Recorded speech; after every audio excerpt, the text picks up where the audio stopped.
வாழ்க வளமுடன். பிரபஞ்ச பரிணாமச் சுருக்கம். 1. உயிர் என்பது தனி பொருள் அல்ல, அணுவின் அசைவியக்கமே. 2.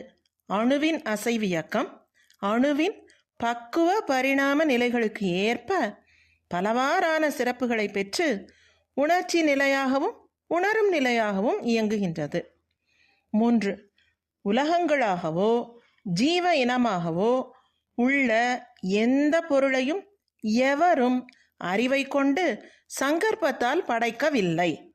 எங்குமே நிறைந்துள்ள பேராதார பரம்பொருள் சர்வ இயக்க சக்தியாக அணுவிலும் அமைந்து அறிவுக்கு அப்பாலும் நிறைந்து நிறைந்து அதுவே அந்தந்த நிலைக்கு தக்கவாறு உலகங்கள், ஜீவ இனங்கள், அவைகளின் அங்க அமைப்பு சிறப்புகள் இவைகளாக தொடர்ந்து தொடர்ந்து பரிணாமமடைந்து கொள்ளும் நிலைகளே பிரபஞ்சமாக காணும் சர்வமும்.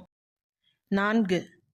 பிந்துவையும் ரசவோட்டம் அல்லது இரத்த ஓட்ட சுழலையும் பெற்று இயங்கும் ஒரு எல்லைக்குள்ளேயே உள்ள ஒரு மின் ஓட்ட சிறப்பியக்கமே இன்பம் துன்பம் என்ற இருவித உணர்ச்சிகளும் ஆராய்ச்சியும் ஆகிய அறிவு. 5.